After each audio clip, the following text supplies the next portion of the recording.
कितने रहते हैं भाई, कितने रहते हैं? ये अभी एंड पे ले जाओ, अभी एंड पे देने हैं, वहाँ से जाते हुए लेंगे। अब बात सुनो, इधर आ जाओ।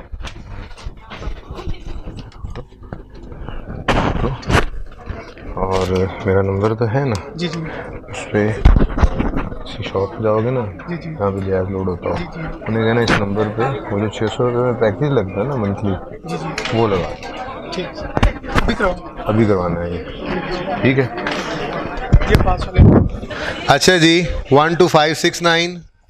ओके, हमाद अख्तर, किधर है हमाद अख्तर? हमाद अख्तर, हमाद, तुम हमाद अख्तर नहीं हो?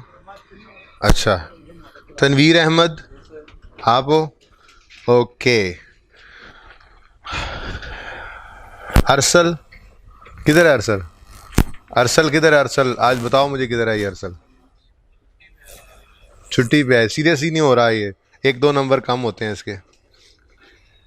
ओके जी, 12569, 11559 हमाद अख्तर, 12344 तनवीर अहमद। इन तीनों के 15 आउट ऑफ 15 मार्क्स हैं, इनके लिए क्लैपिंग कर दीजिए। शाबाश शाबाश। टेस्ट केड़ा सी वैसे? हाँ,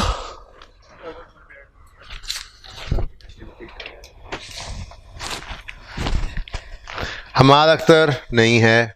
अरसलान, अरसलान 12311 अरसलान किधर हैं? टाइम नहीं होता। सोहेब इरफान, सोहेब इरफान, अरबाज सलीम 13, शाबाश। उसामा हफीज़ 12671, उसामा हफीज़ 12569, 15 मार्क्स, शाबाश। ये पीछे भेजते जाएं, आखिरी रो तक जाना है।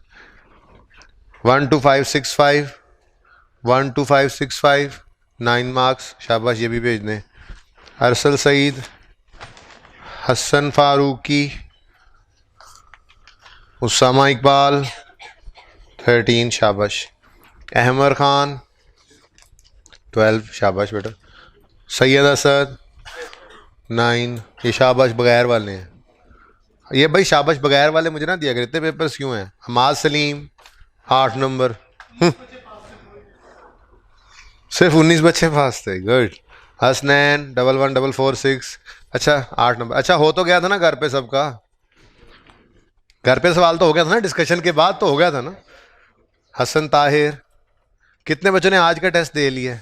कैसा रहा देख लेते हैं। Tanveer Ahmed 12344, Tanveer Ahmed very good, 15 marks. 12591, 12591 ले जाओ यार ये जल्दी से जी। नहीं है टाइम आज मेरे पास फाइनल अकाउंट वाला क्वेश्चन डिस्कस करने का, माजरत, टेस्ट डिस्ट्रीब्यूट हो गए इसलिए नहीं है टाइम। हाँ, मुझे एक्रूअल वाले क्वेश्चन के बारे में बताएं, प्रायोरिटी तो उसी की चल रही है। एक्रूअल वाले क्वेश्चन के बारे में बताएं जो मैंने आपको रेक्टिफिकेशन का दिया था। एक्रूअल वाला क्वेश्चन रेक्टिफिकेशन की तरह से दिया था, हो गया था वो क्वेश्चन, नहीं हुआ था वो? पॉसिबल नहीं है जिस तरीके से बताया था ना हो, हालांकि हुआ तो वो इत्तेफाक से ही था। पर चलें देख लेते हैं रेक्टिफिकेशन वाला वो क्वेश्चन, अगर मुझे दे दें अगर तो ज़्यादा अच्छा होगा, डिस्कस मैं कर सकूँगा। आप लोगों के पास तो बुक्स भी हैं, है क्वेश्चन? कल क्वेश्चन दिया था ना हैंड आउट बना के। बुक है, ओपन करो फिर। बुक में डेट्स लिखी थी घर जाके?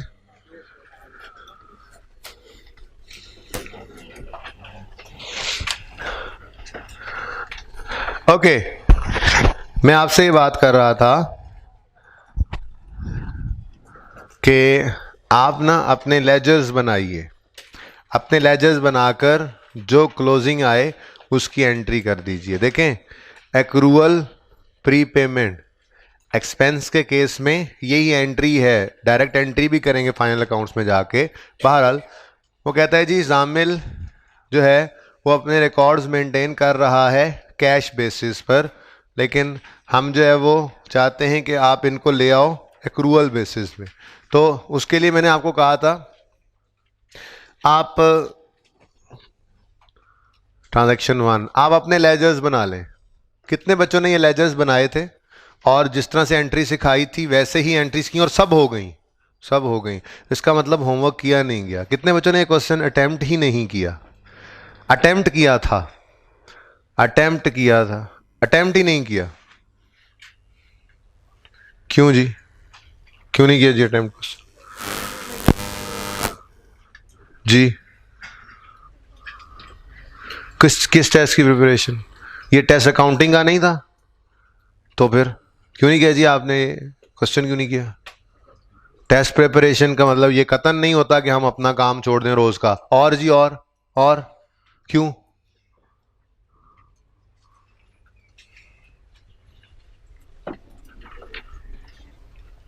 ठीक है, बस अब 2-2 दिन में एक एक टॉपिक खत्म करवा देता हूँ, कोई टाइम ही नहीं लगेगा, पता ही नहीं लगेगा आपको, आपको पता ही नहीं चलेगा कि कोर्स ख़त्म कैसे हो गया। आप लोग ऐसे ही पढ़ना चाहते हैं मेरे ख्याल से, आप लोगों की तरफ से तो इसी तरह के मुझे जो है वो आंसर्स मिल रहे हैं। जी स्टार्ट करते हैं, ज़रा टाइम नहीं है मेरे पास अब। ठीक है, मेरी तरफ से जो मर्जी करें, पढ़े ना पढ़े अगली बार पढ़ ही लेंगे।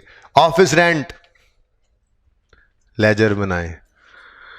ऑफिस रेंट वॉज पेड, तो मैं छोटा सा एक्सपेंस ऐसे लिख लेता हूं अपने समझने के लिए। इधर देखें सब तवज्जो से, एक्सपेंस के केस में सबसे पहले कैश लिख लिया करो ताकि फिर गलती ना हो। एक्सपेंस है तो कैश किस तरफ आएगा बोलो? नहीं, एंट्री बोला करो। कैश क्रेडिट, एक्सपेंस क्या होगा? डेबिट। एक्सपेंस का लेजर क्या होगा? डेबिट। तो एक्सपेंस डेबिट होता है, कैश क्रेडिट होता है। ये सबसे पहले लिख लिया करो, फिर अगली कहानी शुरू किया करो। ऐसे ही कोई इनकम आए तो उसको कैश को पहले लिखो, फिर बाकी कहानी शुरू करो। ओके, अभी बिजनेस शुरू हुआ है, इसलिए कोई ओपनिंग में प्रीपेड हो या पेबल हो सवाल ही पैदा नहीं होता। भाई बिजनेस जो अभी शुरू हुआ है, समझ आ रही है? बिजनेस अगर अभी शुरू हुआ है तो ओपनिंग में प्रीपेड पेबल का तो सवाल ही पैदा नहीं होता। हाँ, डाटा सिर्फ 1 महीने का रखना था अपने सामने, ठीक है? देखो बिजनेस तो उसने शायद पूरे साल की पेमेंट्स कई जगह पे की हुई हैं, 2 साल की, 3 साल की, लेकिन वो क्या रहा है, यकम जनवरी को बिजनेस शुरू किया है और एडजस्टिंग एंट्रीज करो ताकि मंथली फाइनेंशियल स्टेटमेंट्स बना सके। तो 31 जनवरी तक हमने जो है वो ये सब कुछ देखना था। बहरहाल वो कहता है 8 जनवरी को क्या हुआ? 1 year's office rent was paid in advance amounting to 1.2. Payment step 1 we will record opening, लिख दिया। Step 2 we will record cash, record करो कैश, एंट्री लिख दी हुई है हमने। किस दिन जी? 8 जनवरी को पेमेंट हुई है। कैश बोलो बोलो बोलो, एंट्री बोलो, पास होने वाले एंट्री बोलो। Office rent debit, cash credit, कितने से? 1.2। ओके, नाउ एक ही दफा बनाकर रख लेते हैं यहां पे अपने पास टाइमलाइन। यकम जनवरी 2016 से 31 दिसंबर 16 तक तो पूरा साल है ना, ठीक है जी? उसमें फिर 12 महीने हैं और हम इसको फोकस कर रहे हैं इस वक्त जनवरी को, जनवरी के एंड को। हमारा मंथ एंड है जनवरी, ठीक है? ओके, वो कहता है 1 year's रेंट वॉज, अच्छा कैश पे हो गया। स्टेप 3 क्या होता था? We will calculate closing. तो यहां पर यकम जनवरी पे कुछ भी नहीं था, वहां पे भी चलें, अब छोड़ें जगह में। Okay, we will calculate closing, और कैलकुलेट करने के लिए क्लोजिंग को क्या उसूल बताया हुआ है? हम आखिरी पेमेंट को पकड़ेंगे और उसकी रेंज को चेक करेंगे। आखिरी क्या? पेमेंट ही एक है। इस दिन हमारी पेमेंट हुई है कितनी? 1.2। हमने पूछा 1.2 तुम्हारी रेंज, उसने कहा मेरी रेंज है 1 year। मेरी रेंज कितनी है? 1 year। क्या लिखा होता? 1 year's office rent was paid in advance, ठीक है? तो इसका मतलब सिर्फ 1 महीने का एक्सपेंस बनना चाहिए, बाकी 11 महीने क्या हैं? प्रीपेड। बाकी महीने के एंड में तो 11 महीने प्रीपेड ही होंगे ना, मंथ एंड है, ईयर एंड नहीं था। कितने बच्चे इसको ईयर एंड समझ के सवाल करने की कोशिश कर रहे थे, ईयर एंड समझ के। ईयर एंड नहीं जी, सवाल को पढ़ना बहुत ज़रूरी है, रिक्वायरमेंट को पढ़ा करें। सवाल की समझ आई है? देखें, यकम जनवरी 16 पे बिजनेस कमेंस हुआ है, ओके। ट्रांजैक्शंस हैं जनवरी 16, जनवरी 16, जनवरी 16, फरवरी 16। रिक्वायरमेंट है prepare rectifying entries to enable ZT to finalize its monthly financial statements for the month of January. तो भाई 31 दिसंबर पे जाने की तो कोई तुक नहीं बनती थी, ठीक है। तो रिक्वायरमेंट भी पढ़ा करें, सवाल का हिस्सा होती है रिक्वायरमेंट, ठीक है। बल्कि सवाल ही रिक्वायरमेंट होता है, रिक्वायरमेंट पढ़ेंगे तो सवाल को बाद में पढ़ा करें, ठीक है। चलें, बहरहाल क्लोजिंग में प्रीपेड है, यानी क्लोजिंग में पेएबल नहीं है, फैसला हो गया, पेएबल तो नहीं है, क्योंकि इस पेमेंट की रेंज हमारे साल से आगे निकल गई है, साल नहीं महीने से आगे निकल गई, ठीक है। क्योंकि चले लिख ही देता हूं, ये है यकम जनवरी 16, ओपनिंग पेएबल कुछ है नहीं है। ये है यकम जनवरी 16, कोई ओपनिंग प्रीपेड है नहीं है, क्योंकि हमने बिजनेस ही अभी शुरू किया। फिर ये क्लोजिंग 31 जनवरी 16 पर ही निकाल रहा हूं मैं, कोई क्लोजिंग पेएबल है?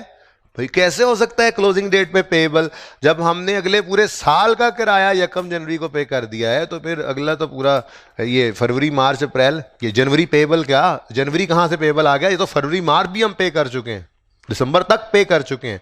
तो प्री पेमेंट का केस है, there is no closing payable, prepaid है। तो 31 जनवरी 16 पे हमने कहा जी क्लोजिंग तो प्रीपेड है।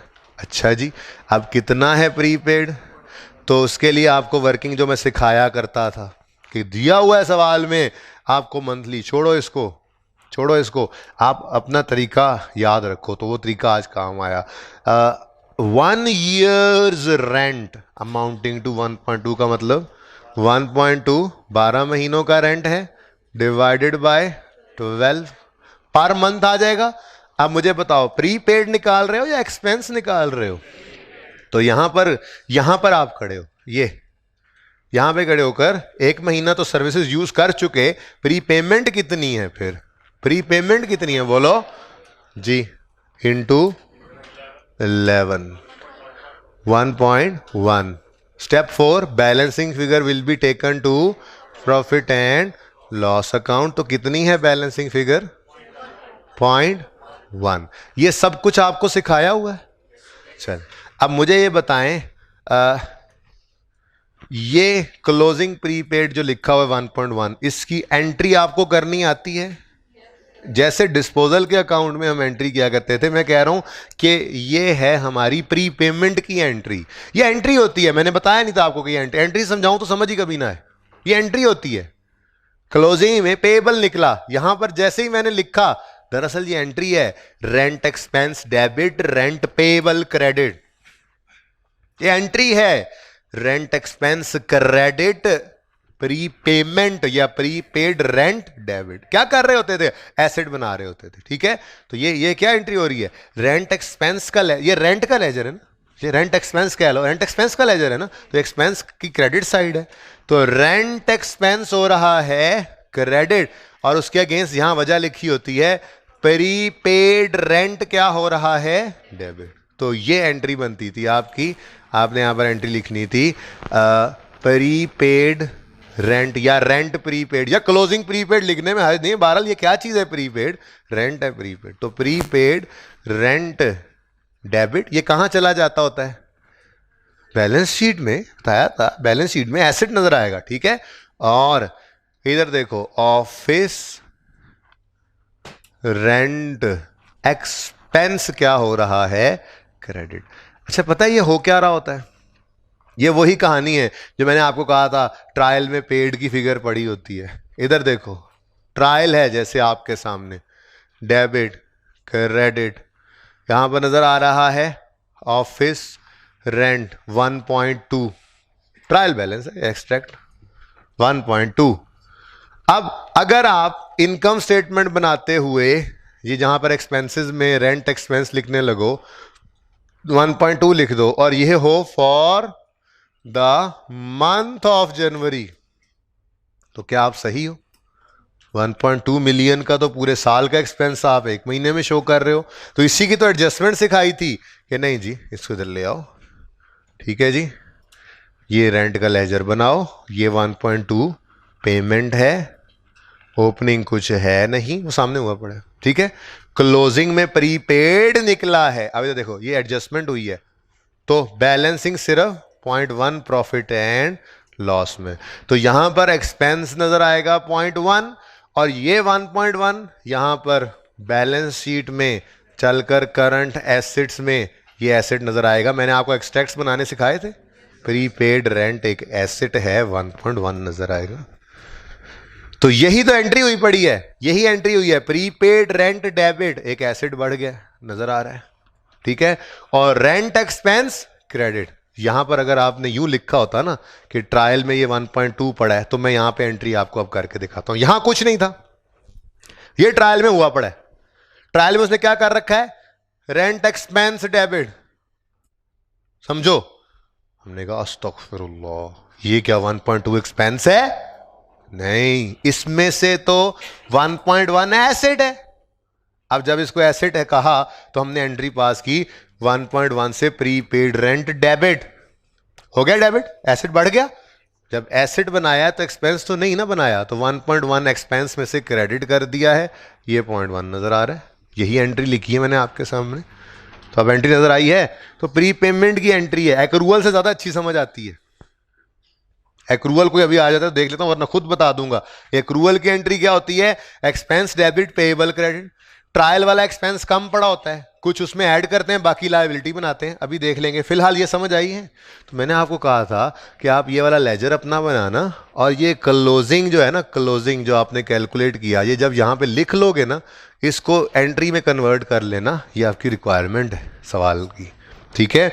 तो ये क्या है? क्लोजिंग प्रीपेड, ये डेबिट। और ये ऑफिस, तरतीब से ऑफिस रेंट का लेजर क्या हो रहा है? क्रेडिट। तो ऑफिस रेंट एक्सपेंस क्या हो गया? क्रेडिट। उसके अगेंस्ट प्रीपेड रेंट क्या हो गया? डेबिट, ठीक है जी, ओके। नेक्स्ट, 15 जनवरी 2016,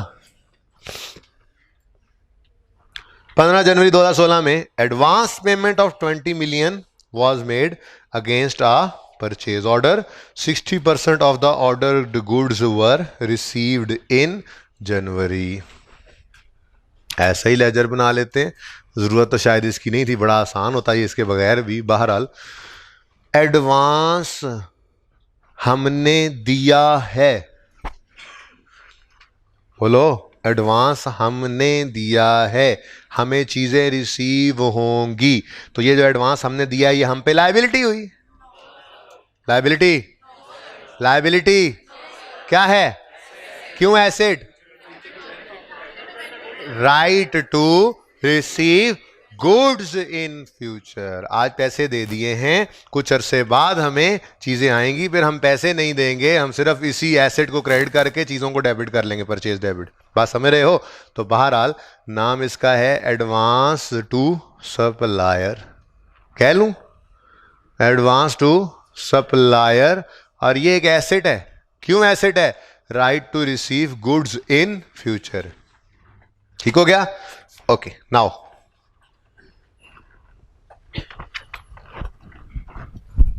चल रहा है? ओके, माइक दिया नहीं वैसे? अच्छा ठीक है, okay. Next, order, purchase order का मतलब जो हमने परचेज ऑर्डर किए उसके अगेंस्ट हमने एडवांस में 20 मिलियन दे दिए, ठीक है। पहले मुझे ये बताओ, इस पूरे सवाल में कहीं ओपनिंग प्रीपेड, एडवांस कह लो, चलो आप प्रीपेड, प्रीपेड ही था वैसे तो, एडवांस, ओपनिंग एडवांस में या ओपनिंग पेएबल है? कोई है ही नहीं, पूरे सवाल में हो ही नहीं सकता, क्योंकि हमने बिजनेस ही अभी शुरू किया है। बहरहाल लिख दिया, स्टेप 1 आपका है। अब वो कहता है 20 मिलियन का एडवांस हमने पे किया है। 20 मिलियन का एडवांस हमने पे किया है। किस दिन? 15 जनवरी को। मैंने कहा था पेमेंट करते हुए आपने ये नहीं देखना कि ये कितने अरसे की पेमेंट है, किस चीज़ की पेमेंट है। हमारे पीरियड में अगर पेमेंट हो गई है तो रिकॉर्ड करो एक बार। तो step 2, we will record cash. भाई क्या करने आए थे? बैड आउट डेट करने आए थे, चला गया जी। वी विल रिकॉर्ड कैश, जी बोले बोले बोले एडवांस टू सप्लायर डेबिट। देखें, चीज़ें अगर खरीदें और पैसे दे दें तो एंट्री होती है परचेजेज डेबिट कैश क्रेडिट। अब कैश तो क्रेडिट हो गया 20 मिलियन से, क्या चीज़ें आ गई हैं? नहीं, चीज़ें आएंगी। तो हमने ये परचेज डेबिट चीज़ें आने पर ही करना था। हमने फिलहाल क्या कह दिया? Advance to supplier. Advance to supplier एक एसेट है हमारा, ये डेबिट और कैश क्रेडिट। अब जब कल को ये चीज़ें आ जाएंगी तो चीज़ें आने पर परचेजेज डेबिट होंगी। फिर परचेजेज डेबिट, मिसाल के तौर पे सारी चीज़ें आ गई 20 रुपए से परचेजेज डेबिट, तो फिर कैश दोबारा क्रेडिट करें? नहीं, ये जो राइट टू रिसीव था ये रिसीव हो गया, तो एडवांस टू सप्लायर्स क्रेडिट। ठीक हो गया ना? ये कॉन्सेप्ट है एडवांस टू सप्लायर का। ठीक है, तो वो यही कह रहा है पेमेंट करते हुए हम एंट्री क्या करेंगे? पेमेंट करते हुए हम एंट्री करेंगे कैश क्रेडिट। पेमेंट जो की कैश क्रेडिट। डेबिट परचेज को कर सकते हैं, परचेज तो तब करेंगे जब चीजें आएंगी। तो अभी परचेज ऑर्डर दिया है और साथ में पैसे एडवांस दे दिए हैं, तो ये है एडवांस टू सप्लायर, ये है एक एसेट। ओके, तो यहां पर हमने एंट्री पास की कितने से? 20 से 15 जनवरी, 15 जनवरी को। ठीक है जी, तो 15 जनवरी को advance to supplier debit cash credit. Okay, सही है। अब आगे कहता है 60% of the ordered goods were received in 16 जी 20। ये देखें, ये 20 का जो एडवांस था इसमें से 60% चीजें आ गई हैं, 40% अभी भी नहीं आई हैं। ठीक है, तो 60% कितना बनता है वैसे? 12। इसकी एंट्री ये बनती है? बोलो, इसकी एंट्री नहीं बनती बेटा। जो चीजें आ गई हैं तो परचेज डेबिट एडवांस क्रेडिट, लेकिन अभी भी 20 में से 8 जो है वो हमारे पास एक एसेट पड़ा है, वो अभी भी हमारा एसेट है। ठीक है, अब मैं कहता हूं उसी तरह स्टेप्स लेके चलो। ये तो सारी चीजें अब खुल गई आपके सामने, लेकिन स्टेप्स हम स्टिक करते हैं उन्हीं के साथ। तो step 2 we will record cash, step 3 we will calculate closing. अब देखो अभी हमारे पास जनवरी से बाद पेमेंट की रेंज है। जो जनवरी में चीजें नहीं आई, क्लोजिंग में एडवांस निकाल लो या परचेज में जो फिगर जानी है वो निकाल लो, आपकी मर्जी है। लेकिन इधर देखो, मैं क्लोजिंग ही निकाल लेता हूं। क्लोजिंग में भी एसेट ही बन रहा है ना, क्लोजिंग में भी कुछ एडवांस पड़ा है। शायद ये इतनी आसान एडजस्टमेंट थी कि इसको लेजर में करना मुश्किल लग रहा है हमें। बहरहाल कोई बात नहीं, चलते रहें अब एक ही तरह से। जब सब करने तो सभी एक तरह से कर लेते हैं। क्लोजिंग एडवांस, इधर देखें, क्लोजिंग एडवांस मैंने कहा जी 20 मिलियन में से ना अभी भी 40% चीजें रिसीव नहीं हुई। कैसे पता लगा? वो कह रहा है 60% of the ordered goods were received, तो मतलब 40% आर स्टिल नॉट रिसीव्ड। ठीक है ना, 60% आर रिसीव्ड तो मतलब 40% आर स्टिल नॉट रिसीव्ड। तो 20 में से 12 की एंट्री तो कर दो purchase debit advance to suppliers credit, लेकिन अभी बाकी 8 पड़ा रहने दो यहीं पर। तो क्लोजिंग एडवांस कितना? Step 1 we will write opening. Step 2 we will record cash. Step 3 वही क्लोजिंग में पेएबल कोई नहीं। Step 3 we will calculate closing. इधर देखो, 31 जनवरी 16, 1 जनवरी 16, ये तो वैसे ही लिख दिया मैंने, आपके स्टेप्स खराब ना हो। ठीक है, तो था ही नहीं पेएबल। तो step 1 we will write opening, नहीं है। Step 2 we will record cash, कर लिया। Step 3 we will calculate closing, करो। नजर आ रहा है क्या क्लोजिंग है जी? 20 का हमने दिया था एडवांस, उसमें से 12 वाली चीजें आ गई हैं, 8 अभी भी नहीं आई हैं, तो वो 8 अभी भी क्या है? हमारा एडवांस एसेट है। तो balancing figure step 4 balancing figure will be taken to profit and loss account. लिख लो 12। अब आप कहोगे ये तो एंट्री होनी चाहिए, इसकी एंट्री तो होनी चाहिए क्या? इसकी एंट्री तो होनी चाहिए परचेजेज डेबिट एडवांस क्रेडिट। तो भाई एंट्री तो वही हुई पड़ी है, एडवांस क्रेडिट है। प्रॉफिट एंड लॉस में परचेजेज में जाकर एक्सपेंस ही बनना होता है ना, profit and loss he debit लिखती है। आप परचेजेज लिख लो अगर आपको तकलीफ हो रही है। लेकिन लेकिन मुझे इस 8 की एंट्री चाहिए, मुझे इस 8 की एंट्री कर दीजिए।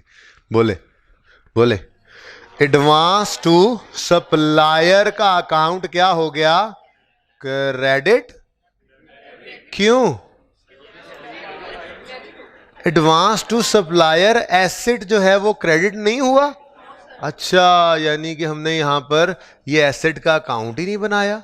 अच्छा, तो हमने ये एडवांस का अकाउंट भी नहीं बनाया, हम तो ये एक्रूअल प्रीपेमेंट्स का अकाउंट बनाया करते थे ना। तो मैं यूं कह लेता हूं कि ये परचेजेस का लेजर था।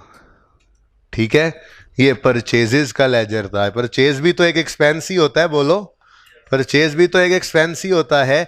एक्सपेंस 20 रुपए की पेमेंट की थी, लेकिन सारे का सारा एक्सपेंस नहीं बनाया हमने, सिर्फ 12 रुपए की परचेज रिकॉर्ड की हमने। तो ठीक है, अब हम परचेज के अकाउंट को सुकून से क्रेडिट कर लेते हैं जी। कितने से? 8 से। और यहां पर हम रिकॉर्ड कर लेते हैं एडवांस टू सप्लायर। कितना? ठीक है, जिस तरह से मर्जी कर ले। ये भी हो सकता था, इधर देखो, आप कहते ओरिजिनल ये था। अब देखना जरा, ओरिजिनल ये भी आसान लग सकता है ना। ओरिजिनल ये एंट्री बनती है 20 और 20। वो बोलो ओरिजिनल ये होना चाहिए था। ठीक है, रॉन्ग। वो कहता है जी कैश बेसिस पे चल रहे हैं। भाई साहब ने ना ये एंट्री कर दी है परचेज डेबिट कैश क्रेडिट 20। ये ज़्यादा आसान है वैसे, लेकिन सारी एडजस्टमेंट्स इस तरह से आसान नहीं लगती, इसलिए ये ज़रा मुश्किल लग रही है। इसको ऐसे भी कर सकते हैं। तो हम कहेंगे होना चाहिए था एडवांस 20 से डेबिट। एडवांस 20 से डेबिट हो गया। करो करो, आप कहोगे अभी गड़बड़ होगी सारी। ठीक है, बहरहाल एडवांस नहीं नहीं, वो इस तरह है ना, ओरिजिनल में हमें ये करके फिर ये एंट्री, वो सारी ही ओरिजिनल थी, सॉरी जी। कुछ परचेजेस डेबिट करके एडवांस टू सप्लायर क्रेडिट। कितना बनाया था हमने? 12। ये सारी ही ओरिजिनल एंट्री थी। ठीक है, होना तो चाहिए था ये। अस्तगफिरुल्लाह। रॉन्ग। हुआ क्या? रॉन्ग। उसने जनाब सारी की सारी ना परचेजेस डेबिट करके कैश को क्रेडिट किया हुआ है 20 से। तो फिर आपने रेक्टिफाइंग एंट्री पास करने की कोशिश की, बिल्कुल वैसे ही हो जाएगा काम। आपने कहना है एडवांस डेबिट होना था, ये एक ही एंट्री है ना असल में, तो इसको इकट्ठा कर लेते हैं। एडवांस 20 से डेबिट, 12 से क्रेडिट। मैंने कहा था नेट कर लिया करना। एडवांस कितने से डेबिट होना चाहिए, नेट बता दो। क्या एडवांस 8 से डेबिट हुआ है? होना चाहिए था नेट में 8 से डेबिट। ऐसे ही करते थे ना नेट एक्सचेंज वाली ट्रांजेक्शन, याद करो जी। ऐसे ये एडवांस डेबिट होना चाहिए था 8 से, नहीं हुआ, कर लो advance to supplier 8। Cash credit होना था 20 से, हो गया, कुछ ना करो। ठीक है, परचेज को डेबिट करना था 12 से, कर गए 20 से। ज्यादा डेबिट कर गए 8 से, तो सही करने के लिए क्या कर दो? क्रेडिट। कितने से? तो बहरहाल रेक्टिफाइंग एंट्री ऐसे कर लो, तब भी यही काम बन गया जो हमने यहां पर किया है। लेकिन मैं कह रहा हूं एक ही तरह से करते चलो तो ज़्यादा बेटर है। ठीक है, तो हमने ये इनकम्स एक्सपेंसेस का लेजर बनाना होता है, और परचेज भी तो एक एक्सपेंस ही है। परचेज भी तो एक्सपेंस ही है। याद करें, शुरू में तो आपको यही बताया था एक्सपेंसेस होते हैं जिनमें गुड्स खरीदी फॉर रीसेल पर्पस, उन्हें परचेज कहते हैं। जो बाकी डे टू डे ऑपरेशंस के खर्चे होते हैं उनको हम एक्सपेंस कह देते हैं, सिर्फ उनका नाम लगा देते हैं। तो परचेज भी तो एक एक्सपेंस है, तो उसका लेजर बना लो। ठीक है, उसका लेजर बना लो एक्रूअल की तरह से, काम तो चल ही जाएगा। ओके, तो देख लें आप यहाँ पर और यहाँ पर रेक्टिफाइंग एंट्री तो दोनों में ही सेम है। कौन सा वैसे ज़्यादा आसान लग रहा है आपको? दोनों आसान। चलो ठीक है, ये बेटर है, बस चलने में जैसे चल रहा है। Next 21 January ₹6 million were received against supply of goods in January. लें जी, इसी के बिल्कुल उलट है ये बात। इसलिए जल्दी से अब ये डिस्कशन समझने के बाद, सप्लाई ऑफ गुड्स मतलब सेल का काम, सेल की बात होगी। तो ज़रा जल्दी से मुझे सेल का इस तरह से बातें समझ के लेजर बनाएं और एंट्री करते हैं। जल्दी कर लें, अगले 7, 8 मिनट, 10 मिनट में जान छुड़ाएं इस सवाल से। बैड डाउटफुल डेट शुरू करते हैं फिर। क्या? हाँ, करवाऊंगा, मैंने कब छोड़ा यार किसी चीज़ को? क्या नहीं आई ये फिक्स ऐसे डेप्रिसिएशन वाला ना? कोई नहीं, आप अजम्पशन ले लो, ये इतना तो चलता है बेटा। पेपर में पता ना लगने वाली बात के बारे में ही तो अजम्पशन है। नोट लिख के अपना कॉन्सेप्ट दो। I have assumed it as unadjustable, non adjustable, तो आपने ऐड किया, तब उसको पता होगा कि इसको ये पता है कि नॉन एडजस्टेबल ऐड होता है, एडजस्टेबल लेस होता है। टेक्स्ट तो आपने पढ़ा नहीं हो तो एथिकली भी टेक्स्ट नहीं पूछ सकता आपसे। अगर पूछा हुआ है उसने कभी तो कोई बात नहीं, उसका हल है अपने कॉन्सेप्ट को नोट में लिखना, दैट्स इट। बताओ उसको कि मुझे पता है नॉन रिफंडेबल ऐड करते हैं, रिफंडेबल को ऐड नहीं करते, तो मैंने अज्यूम किया नॉन रिफंडेबल मैंने ऐड कर दिया, या मैंने अज्यूम किया रिफंडेबल तो मैंने लेस कर दिया। हो सकता है वो पेपर आए, जवाब आए तो उसने रिफंडेबल ना लिया, नॉन रिफंडेबल लिया, उसने रिफंडेबल लिया। आप अपना नोट लिख के कॉन्सेप्ट दे दो, आपके कॉन्सेप्ट के हिसाब से बिल्कुल ठीक है, उसके पूरे नंबर मिलेंगे आपको। हो ही नहीं सकता ऐसे कि वो क्लियर ना करे और आप फिर जो है वो उस बात को, क्योंकि आप FAR 1 के स्टूडेंट नहीं है ना, इंट्रो के, टेक्स्ट ऑफ नहीं पढ़ा तो हो ही नहीं सकता कि वो क्लियर बात ना लिखे। आप नोट लिख के अपना कॉन्सेप्ट दो तो आपको नंबर नहीं देगा, लाजमी देगा। सेल कर लो, हुन करके आया, हो गया था। ओके करें।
ये किसी ने नोट तो नहीं करना? ये वाली साइड करना है, ये वाला अभी नोट करना, इसलिए नहीं होगा, जरा चेक करना आसपास वालों। ओके चलें बस करें, इधर देखें आप प्लीज।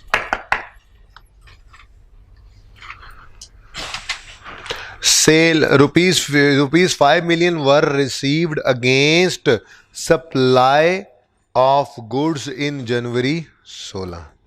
सप्लाई ऑफ गुड्स के अगेंस्ट 5 मिलियन रिसीव किया हमने, ठीक है। सप्लाई ऑफ गुड्स का मतलब क्या, हम चीज़ें भेजेंगे ना, सेल्स की बात कर रहा है। आगे कहता है 3 million goods amounting to ₹3 million could not be delivered in time. क्यों? Because of a transport strike. जी, जनवरी के अंदर 5 मिलियन रिसीव किए हैं, उसमें से वो कह रहा है 3 मिलियन की चीज़ें अभी जा ही नहीं पाई, ठीक है। तो फिर 3 मिलियन की चीज़ें जब जा ही नहीं पाई तो क्या करें, उनको भी सेल में लगा रहने दें। अब वो कैश बेसिस वाला भाई है, ये कैश बेसिस वाला भाई है, ठीक है। तो इस तरह से ही करते हैं, ज़रा आसान है ये, जो ट्रांजैक्शन आसान है वो इस तरह से कर लिया करते हैं। ज़रा देख लेते हैं, नहीं तो लेजर भी बनाया जा सकता है, ये ज़्यादा इजी है आई थिंक। जिन बच्चों ने लेजर्स बनाए उनके ख्याल में लेजर्स इजी हैं या ये बताइएगा मुझे। इस अच्छा ये एंट्री तो करने दें, दोनों तरह से देख तो लें। इधर ओरिजिनल कर लेता हूँ मैं, यहाँ पर मैं रॉन्ग एंट्रीज कर लूँगा और रेक्टिफाइंग वहाँ पर तो चल ही रही है, ठीक है। तो ओरिजिनल एंट्री होना चाहिए था पहले, जब कैश आता तो एंट्री होनी चाहिए थी कैश, हाँ cash debit advance to supplier, advance from asset, liability. क्यों? Liability to provide goods in future, services ना सही गुड्स सही, ठीक है। कितना? 5 मिलियन, ठीक है। और उसके बाद जो 3 मिलियन कह रहा है जी वो चीज़ें अभी नहीं जा सकी, तो वो तो फिर एडवांस ही पड़ा रहे, लेकिन 2 मिलियन को तो एडवांस से निकालो, तो 2 मिलियन की एंट्री करनी थी advance from customer debit sales credit, तो बाकी सारे का सारा अभी भी 3 मिलियन पड़ा है, वो खुद ही पड़ा रहता था। 5 रिकॉर्ड किया था, उसमें से अभी 2 को कम किया तो 3 अभी भी लायबिलिटी है। ठीक है, सही है। रॉन्ग क्या कर गया, वो कहते हैं जी ये तो भाई सब कैश बेसिस पे चल रहे हैं, इन्होंने कैश डेबिट सेल्स क्रेडिट की हुई है। कैश बेसिस का मतलब तो यही है ना, जब कैश आ गया सेल रिकॉर्ड कर लो, कर ली उसने। अब रेक्टिफाइंग एंट्री इधर देखो, कैश डेबिट होना था 5 से, हो गया 5 से, कुछ ना करो।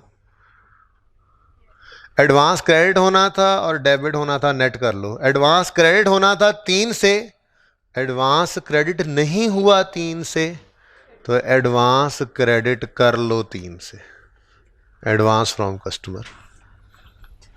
ठीक है, और सही है। आगे ये हो गया, ये हो गया।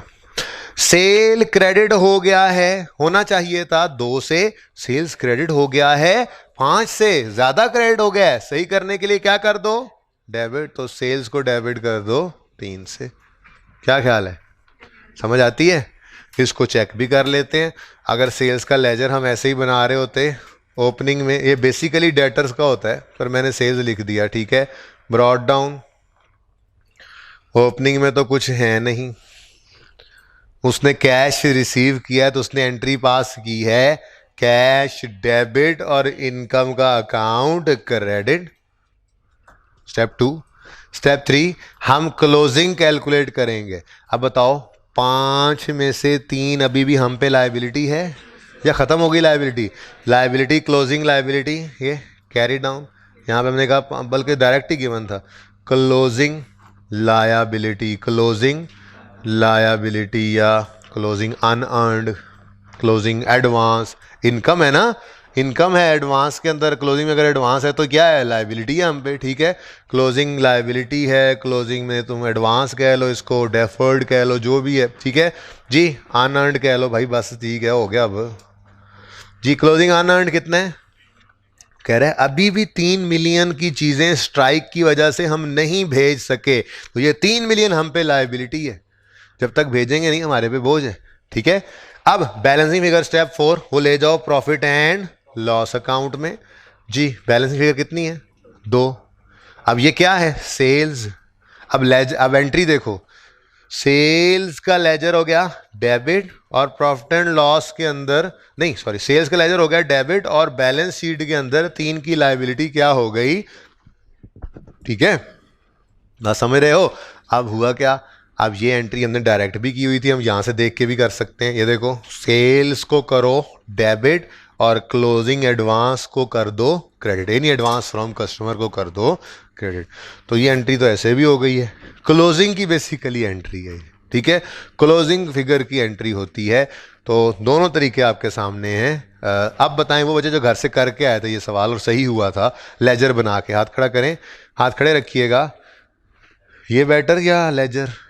लेजर, लेजर, ये बेटर या लेजर? जी जी बेटा लेजर, सब कंफर्टेबल है लेजर के साथ? श्योर? मिटाऊं ना? चले पढ़ा तो रहने दे बेचारे को। ओके नेक्स्ट, 31 जनवरी सेल वॉज बुक्ड। हो इसमें तो आपको लेजर बनाना मुश्किल हो जाएगा। ठीक है, इसमें तो वैसे ही हमें एंट्रीज करना ही पड़नी है। ठीक है, तो बहरहाल कभी कभी हो जाता है। Sale was booked on receipt of check amounting to 2.9 million which represents the price of goods supplied net of होए होए होए डिस्काउंट अभी भी है, डिस्काउंट आपको वेलकम कहता है डिस्काउंट। ठीक है जी, तो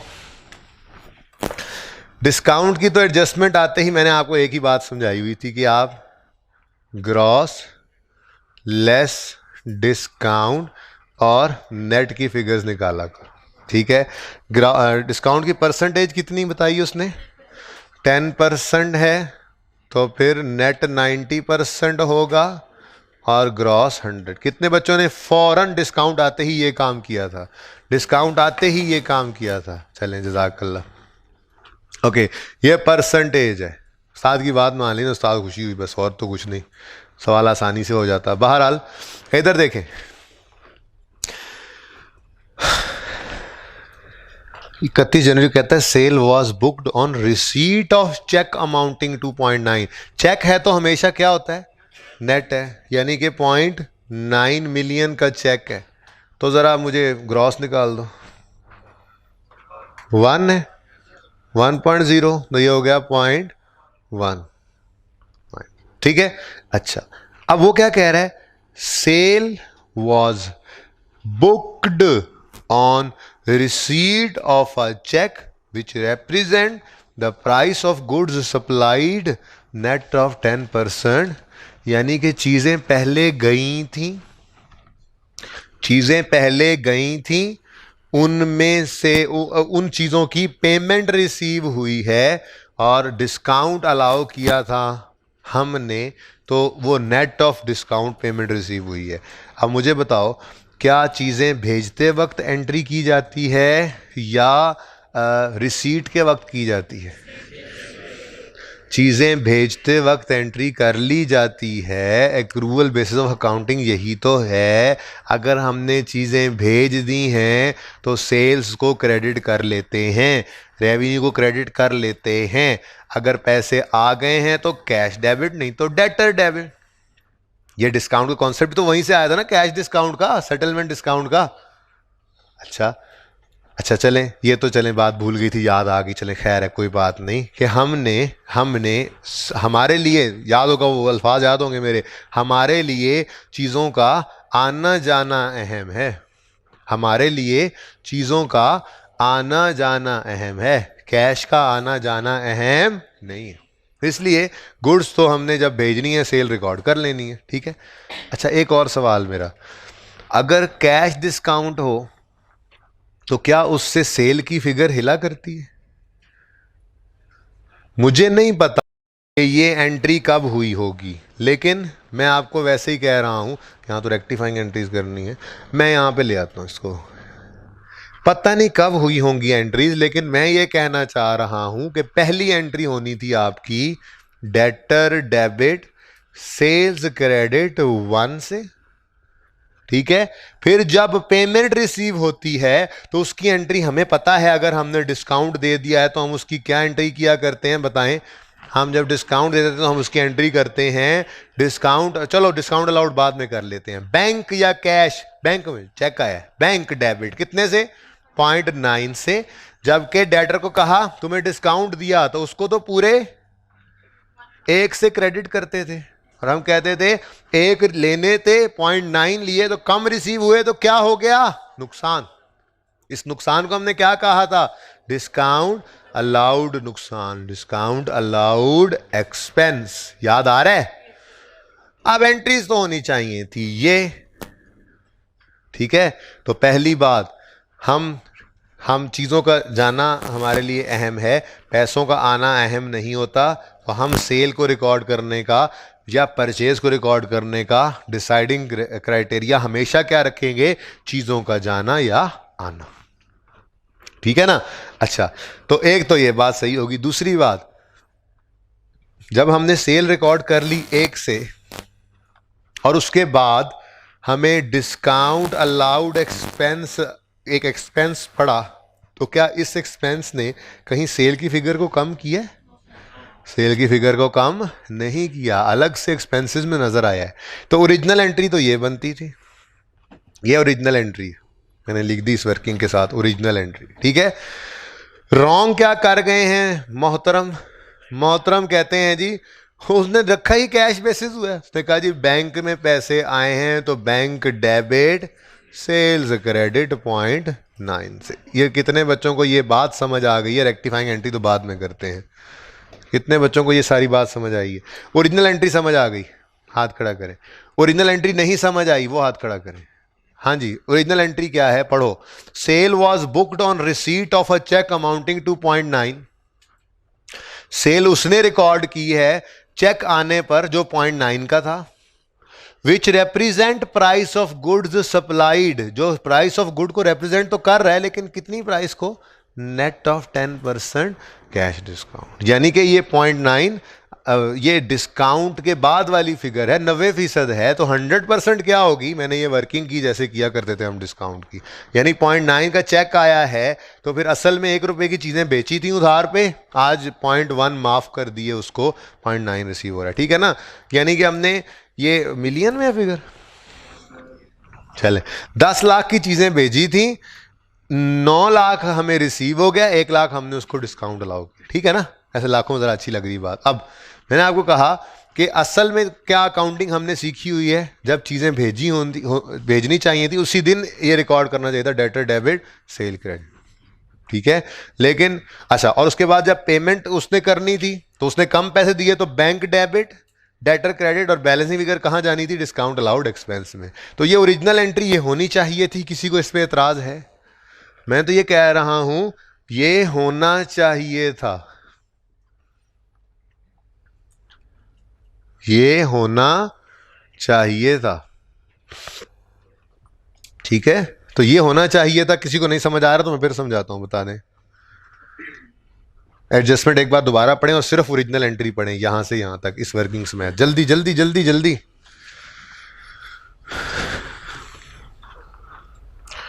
वो वाली वेव्स भी नहीं रही। अब इस क्लास के अंदर एक और नया सेक्शन शुरू होने जा रहा है, जो 2:15 क्लास शुरू होनी है, तो हमें 2:05 पे तो लाजमी क्लास छोड़नी पड़ेगी।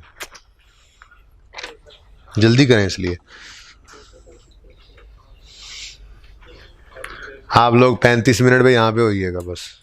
मैं 35 और 40 के दरमियान पहुँच जाता होता हूँ, और मैंने अब ब्रेक नहीं लगानी। अब मैं स्लो स्लो पढ़ाता हूँ, लेकिन आज इत्तला दे रहा हूँ पहले, ताकि कल से कोई ये गिला ना करे कि हम तो 35 मिनट पे आके बैठ गए थे, आप 36-37 पे आए, तो कोई बात नहीं। लेकिन अगर मैं 35 पे आ गया और शुरू हो गया और आप 36-37 पे आए, तो मैंने बात नहीं रोकनी है, वो करता जाऊंगा मैं, हमें बस गुंजाइश नहीं है। ओके, काइंडली ये सब नोट फरमा लें। ओके, ये ओरिजिनल समझ आ गई सबको? ओरिजिनल में किसी को मसला? अच्छा, अब रॉन्ग क्या है? रॉन्ग है ये लफ्ज उसने लिखा है, sale was booked on receipt of a cheque. Sale was booked, इधर देखो, sale was booked on receipt of cheque, यानी जब पैसे आए तो उसने एंट्री पास की बैंक डेबिट सेल क्रेडिट, ठीक है? तो कोई बात नहीं, हम ओरिजिनल और रॉन्ग की मदद से रेक्टिफाइंग एंट्री पास कर लेते हैं। डेटर 1 से डेबिट, 1 से क्रेडिट, कहानी खत्म, कुछ भी नहीं करना डेटर को, ठीक है? सेल 1 से क्रेडिट होना चाहिए था, हाँ, और सेल 0.9 से क्रेडिट हुआ है, तो मजीद क्रेडिट कर लें, तो सेल को 0.1 से क्रेडिट कर लो। ये तो हो गया ना, इसके तो पल्ले कुछ नहीं था। आगे बढ़ो। बैंक डेबिट होना था 0.9 से, बैंक डेबिट हो गया 0.9 से, कुछ ना करो, आगे बढ़ो। डिस्काउंट अलाउड एक्सपेंस डेबिट होना था 0.1 से, नहीं हुआ डेबिट, तो कर लो डेबिट। डिस्काउंट अलाउड एक्सपेंस 0.1 से डेबिट, ठीक हो गया? ठीक है, समझे हो? ओके। असल में हुआ क्या है, देखें, असल में वही कॉन्सेप्ट है, याद करें। मैंने कहा था ट्रेड डिस्काउंट हमारी किताबों में नहीं आता, उसको नेट करके एंट्री करनी है, लेकिन कैश डिस्काउंट की एंट्री लाजमी है। कैश डिस्काउंट की एंट्री लाजमी है, और वो एंट्री याद रखना कभी भी, ये इसको तोड़ के करें अगर एंट्री को, तो bank debit debtor credit 0.9, discount allowed expense debit debtor credit 0.1। Discount allowed की एंट्री कभी भी सेल की फिगर को कम नहीं करती। ये देखो, सेल रिकॉर्ड हुई पूरे 1 से ऊपर, जब डिस्काउंट अलाउड एक्सपेंस है तो वो अलग से नीचे जाकर रिकॉर्ड करो, अब सेल को नहीं छेड़ना। बात समझ आ गई है? तो हमेशा ये याद रखना, सेल की फिगर ग्रॉस पे रिकॉर्ड होती है, डिस्काउंट अलाउड एक्सपेंस आने पर वो अलग नीचे जीपी के बाद एक्सपेंसेस में नजर आता है, वो सेल को जाके नहीं छेड़ता। अब आपने सेल ही नेट रिकॉर्ड कर ली है, ये कोई ट्रेड डिस्काउंट थोड़ा ही था कि ये आप कह दें जी नेट ऑफ ट्रेड डिस्काउंट है, ठीक है? ये तो कैश सेटलमेंट डिस्काउंट था, तो इस डिस्काउंट से तो माइनस सेल को नहीं करते, उसकी एंट्री थी। तोड़ के कर दूं ये एंट्री? ये समझ आई है? तोड़, ये क्या देखो ना, मैं कहता हूं डेटर डेबिट सेल क्रेडिट 1 से होना चाहिए था, फिर उसके बाद जब पैसे आने थे तो bank debit debtor credit 0.9, discount allowed expense debit debtor credit 0.1, कहीं सेल हिली? डिस्काउंट अलाउड एक्सपेंस से सेल हिली नहीं, एक्सपेंस तो है, रिकॉर्ड तो हुआ है, पर सेल को हमने नहीं छेड़ा। लेकिन उसने क्या किया भाई साहब ने, उसने नेट ऑफ डिस्काउंट, ये ट्रेड डिस्काउंट थोड़ा ही है कि नेट इग्नोर कर दो, ये तो सेटलमेंट डिस्काउंट है, उसने सेल गलत रिकॉर्ड की हुई है। तसल्ली से देखो, एक आधा मिनट ले लो, कोई मसला नहीं है, मुझसे पूछो 1 बार 2 बार 10 बार, नो इशू। एजाज समझ आई है तुम्हें इस बात की?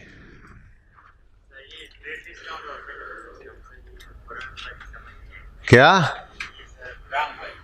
रॉन्ग समझ नहीं आई? यहां पे ट्रेड सेटलमेंट डिस्काउंट की बात ही नहीं है। यहां पे मैं कह रहा हूं कि उसने बैंक की पेमेंट जो 0.9 हुई है उसकी रिसीट पर सेल रिकॉर्ड किया 0.9 से, लेकिन सेल पूरे 1 रुपए से रिकॉर्ड होनी चाहिए थी, 0.9 से नहीं होनी चाहिए थी। ठीक है ना? ये कोई ट्रेड डिस्काउंट तो नहीं है 0.1। आपने डिस्काउंट वाला टॉपिक पढ़ा था मेरे साथ, वहां पे 2 डिस्काउंट की किस्में बताई थी, ये पढ़ा था या वो उस दिन छुट्टी की थी? अच्छा, ट्रेड डिस्काउंट के बारे में कहा था कि उसे हम इग्नोर करते हैं, मतलब उसे माइनस करके किताबों में लाते हैं, लेकिन कैश डिस्काउंट की एंट्री होती है। वो एंट्री क्या होती है? वही एंट्री ये होती है।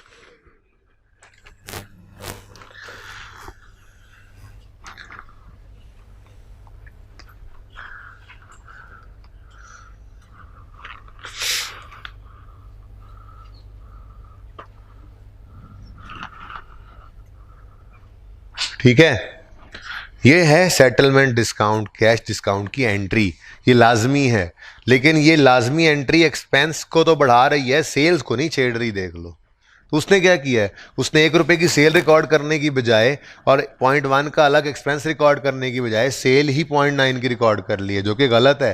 कैश बेसिस भी नहीं चल रहे हैं हम। देखो देखो देखो सारे देखो, कोई मसला नहीं।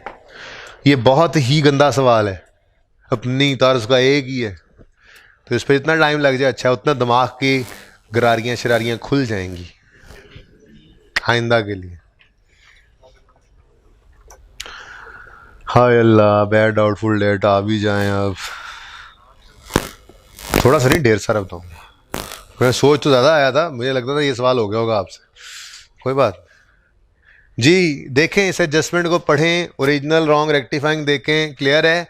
अच्छा, जिन बच्चों ने लेजर से इस एडजस्टमेंट को भी किया था दोबारा हाथ खड़ा करें। ये भी हो गई थी एडजस्टमेंट, और आप दो ने इसको भी लेजर से किया था। हाँ, ऐसी एडजस्टमेंट को लेजर से नहीं करेंगे, ये ओरिजिनल रॉन्ग रेक्टिफाइंग से कर लिया करना, ठीक है? सही है। बल्कि मैं तो कहूँगा पहली 2 के अलावा, मैं तो कहूँगा पहली के अलावा कोई भी ना करो, ये आगे देख लेता हूँ। बहरहाल चलें, ठीक है, चलने दें। सेल और परचेज वाली एडजस्टमेंट तो आसानी से हो ही जाती थी, इसको नहीं, ये बेहतर है ऐसे करना, ये बेटर। क्वेश्चन है कोई? बोले। यहां बेटा नहीं, बात यह है कि सेटलमेंट डिस्काउंट या कैश डिस्काउंट का सवाल ही तब पैदा होता है जब हमने चीज़ें उधार पे बेची थी और उससे कहा था जल्दी पैसे ला दो तो डिस्काउंट देंगे। कैश डिस्काउंट मुमकिन ही नहीं है अगर हमने चीज़ें उधार पे ना बेची। पहली बात तो ये। तो कैश डिस्काउंट का लफ्ज़ आते ही सबसे पहली चीज़ जो पता लगी वो ये पता लगी कि हमने उधार पे चीज़ें बेची थी इन पास्ट, इसीलिए उसको कैश डिस्काउंट दिया है, तो वो अब 10% कम पैसे लेकर आया है देने, पहली बात। तो फिर हमने एंट्री की कितने से होगी भाई? 0.9 से तो नहीं की होगी, वो तो 100 से की होगी। तो फिर हमने डेटर डेबिट सेल क्रेडिट 1 से किया, 0.1 से हमें डिस्काउंट अलाउड एक्सपेंस की एंट्री करनी चाहिए थी। जब बैंक में 0.9 आए थे तो 0.1 एक्सपेंस पे जाना चाहिए था। ठीक है जी, ये क्वेश्चन किसी और के जहन में भी हो इसलिए सब लिख लें। कैश डिस्काउंट को अंडरलाइन करके लिखें सब बच्चे, कैश डिस्काउंट के लफ्ज़ को अंडरलाइन करके लिखें कि कैश डिस्काउंट का सवाल ही तब पैदा होता है जब हमने उधार पे चीजें पहले बेची हों।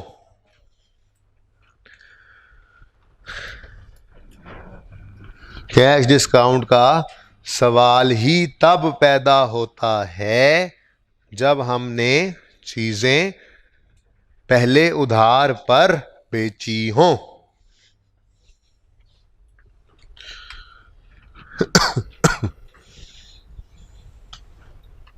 ठीक है,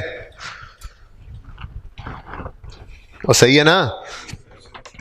तो ये जो उसने कहा कि चेक, नेट चेक रिसीव होने पर उसने सेल रिकॉर्ड की है, और ये नेट चेक जो है ये उस ग्रॉस फिगर को शो करता है जिस पे हमने 10% डिस्काउंट दिया था।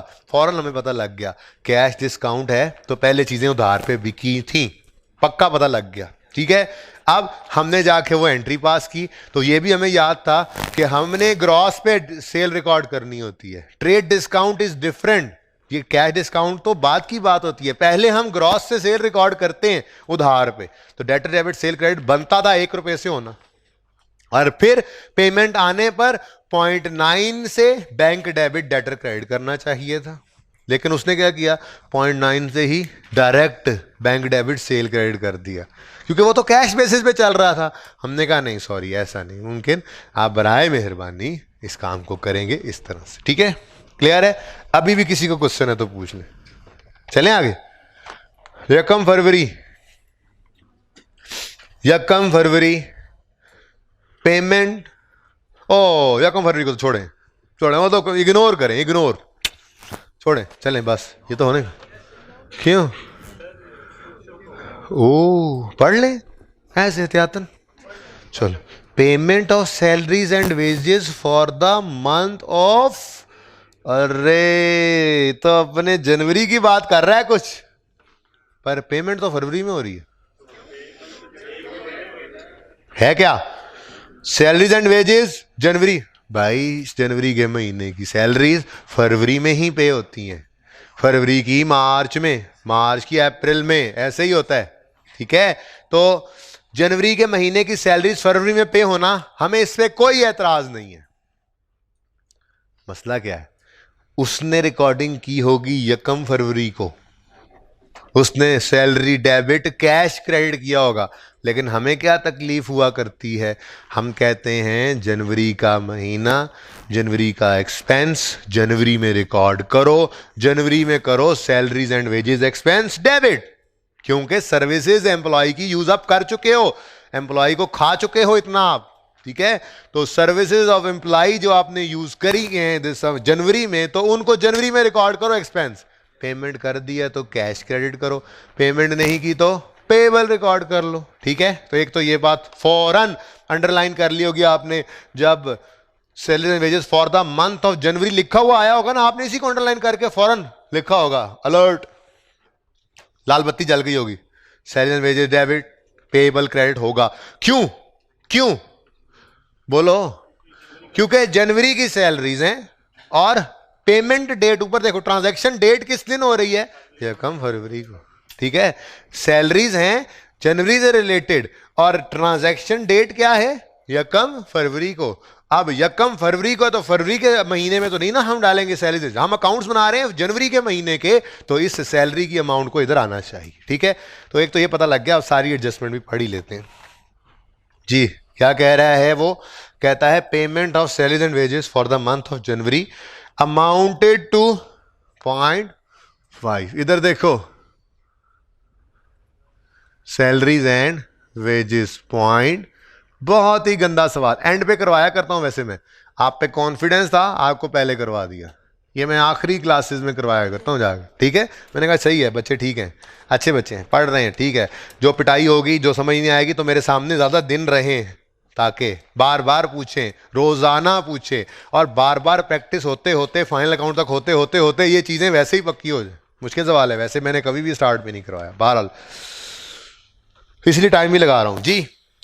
बहुत अच्छी एडजस्टमेंट है ये, बड़े काम आने वाली एडजस्टमेंट है, फाइनल अकाउंट में बहुत काम आ सकती है। अब ध्यान कीजिएगा, वो कहता है payment of salaries and wages for the month of January amounted to 0.5 which this amount includes, जब भी इंक्लूड का लफ्ज आए ना, आपने ट्री बना लेना है, दोनों चीजों को अलग अलग लिखना है, दोनों चीजों को अलग अलग लिखना है। क्या कहता है, विच इंक्लूड्स 0.02 मिलियन, ये अलग है, और बाकी क्या बनता है वैसे वो तो बता दो, पॉइंट, चलो ये दो चीजें हो गई हैं। ठीक है, अब इन दो को अलग अलग कोई काम कह रहा है तो देख लेते हैं, जो कह रहा है वो एंट्रीज कर लेंगे।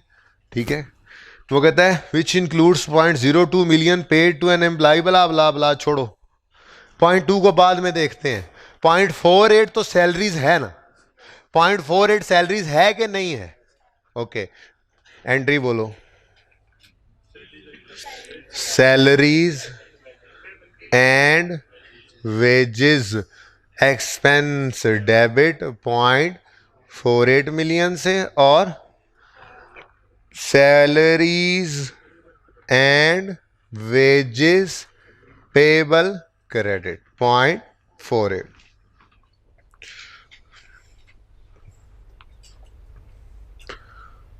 ठीक है, क्यों मैंने ये पेएबल कह दिया? क्योंकि मैं ये कह रहा हूं कि ओरिजिनल एंट्रीज हैं ये क्या है? ओरिजिनल। और रॉन्ग क्या है? कोई एंट्री हुई ही नहीं। 31 जनवरी तक कोई एंट्री हुई है? ट्रांजैक्शन डेट ही 1 फरवरी है। तो हम तो ये एंट्रीज कब कर रहे हैं? तो ये आसान होगी, दोनों एडजस्टमेंट, एक्रूअल के एडजस्टमेंट है। ओरिजिनल एंट्री ये होनी चाहिए थी। ठीक है, रह गया 0.02, तो इसके बारे में आप पढ़ लो, आप ही बता दो क्या है।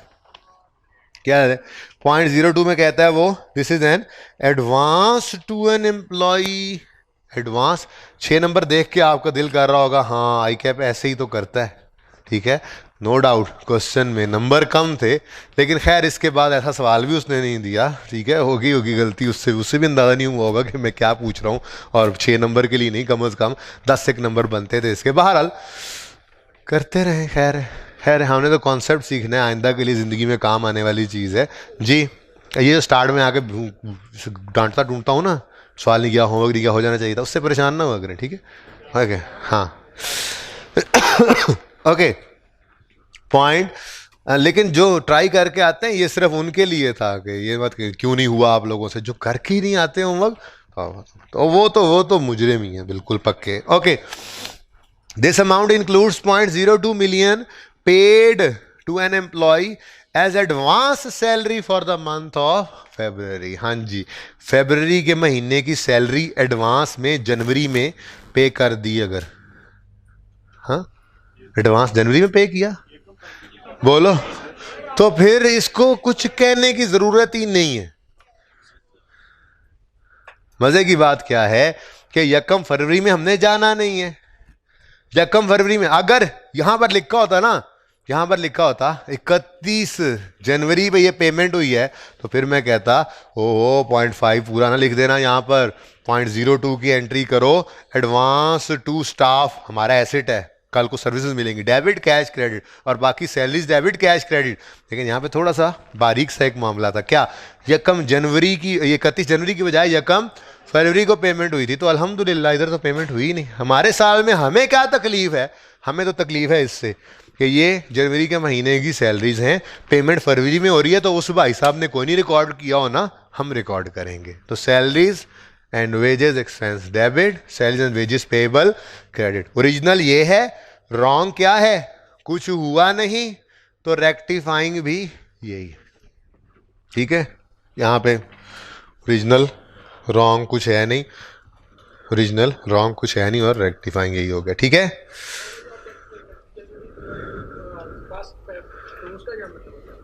उसका ये तो कतन मतलब नहीं होता, उसका मतलब यही होता है कि ये डेट्स देखो ना, ये डेट्स इंटरचेंजेबली यूज हो जाती हैं, बस इतनी सी बात ही है। बाकी 31 जनवरी का एक्सपेंस 31 जनवरी में रिकॉर्ड नहीं करो, 1 फरवरी में ले जाओ, और आप कहो ये तो जनवरी फरवरी एक ही है, तो फिर ये बात गड़बड़ है। ठीक है, वो मैं सिर्फ ये कह रहा होता हूँ आपको, फिक्स एसेट के कॉन्टेक्स्ट में या अकाउंटिंग में ये डेट्स इंटरचेंजेबली यूज हो जाती हैं। लेकिन उसका मतलब ये नहीं कि आप एक्रूवल के कॉन्सेप्ट को हिला दो।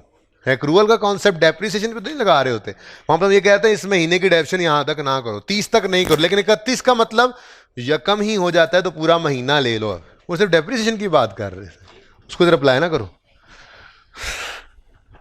वो सही है, उनको 31 का मतलब यकम ही है, छोड़ो एक्रूवल, फिर तो सारे एक्रूवल प्रीपेड को कॉन्सेप्ट ही क्या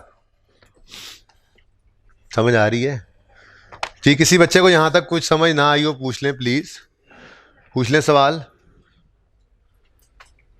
बेटा आप लोगों को सबको समझ आ गई? सबको आ गई समझ? आखिरी transaction, payment of utility bills for the month of January amounted to, हाँ जी 15 फरवरी को पेमेंट की है, छोड़ो बस इग्नोर करो जी। बिल तो जनवरी का था, ओरिजिनल भी यही, रेक्टिफाइंग भी यही, क्योंकि रॉन्ग कुछ हुआ ही नहीं। वो गए, वो पेमेंट की बेस पे चल रहा है, एक्रूवल भी नहीं, कैश की बेसिस पे चल रहा है। तो 15 फरवरी को जाके आया जनवरी का और हमने बिल पे किया। हमने अकाउंट्स बनाने हैं 31 जनवरी पे, तो 31 जनवरी पर हम कहेंगे यूटिलिटी बिल्स या एक्सपेंस, इलेक्ट्रिसिटी गैस जो भी है, डेबिट और यूटिलिटी पेबल क्रेडिट। कितने से? 0.3, 3 लाख का बिल वो फरवरी में जब, अच्छा अब देखो ना, जब पेमेंट होगी ये कम फरवरी को, इधर देखो असल एक्रूवल अकाउंटिंग क्या है। 31 को ये एंट्री पास करो और जब यकम को पे करो तो सेल्स वेजेस पेबल डेबिट करके बैंक क्रेडिट कर दो। जब 15 को जाके पेमेंट करो तो यूटिलिटी पेबल डेबिट करके कैश क्रेडिट कर दो। एक्सपेंस और इनकम्स फॉर द पीरियड हुआ करती है, उनको अपने पीरियड में रिकॉर्ड करो। ठीक है जी।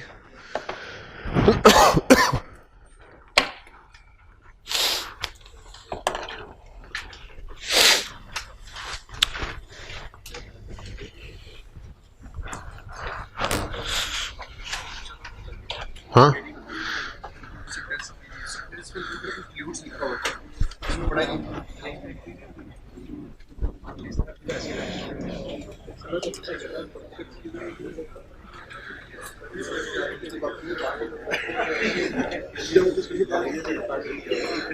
ये फेल हो जाओगे इस वजह से, सवाल ना पढ़ने की वजह से।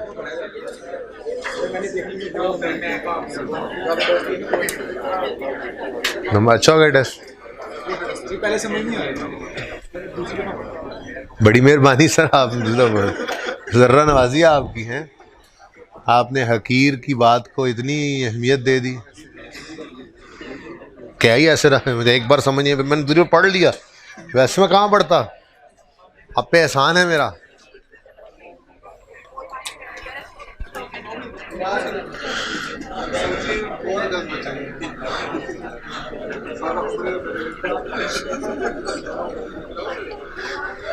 बिस्मिल्लाहिर्रहमानिर्रहीम सल्लल्लाहु अला सय्यदना।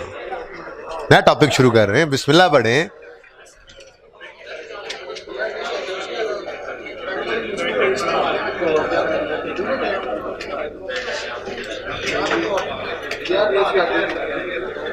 चलें, और नहीं तो नाम ही लिख लें, नए टॉपिक का नाम ही लिख लें। बैड, आप लोगों की बात हो रही है, ठीक है, बैड बच्चे, bad and doubt full debts लिखे नाम।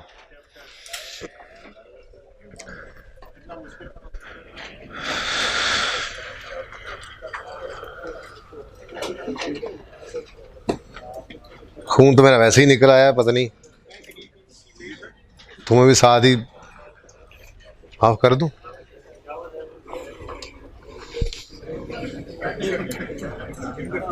नहीं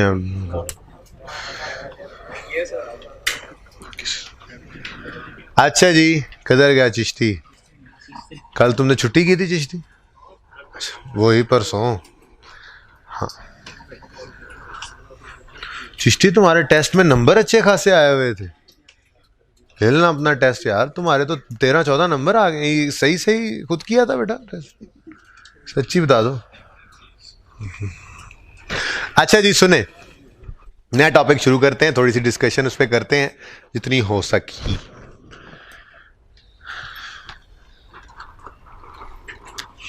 हर बिजनेस ये चाहता है कि उसकी सेल्स ज्यादा से ज्यादा हो, ठीक है।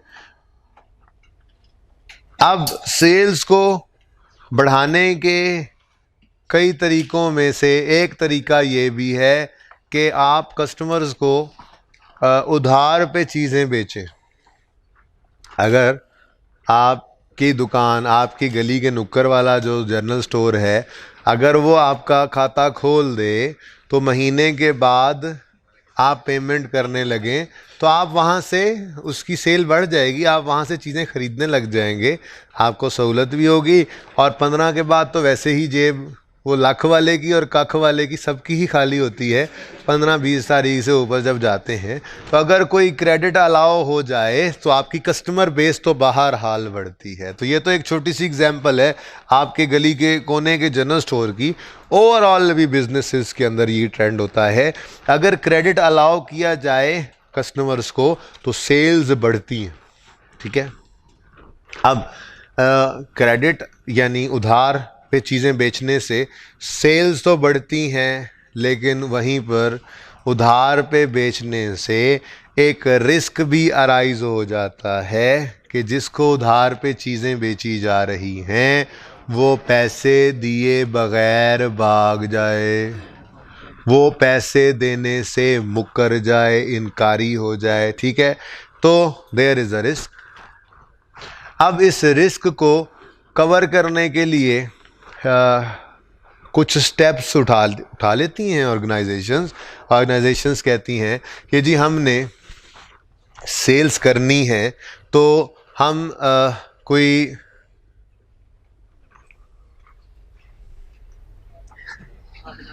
आगे हूँ, मैं आगे हूँ कैमरे में। ओके, सही है, चले।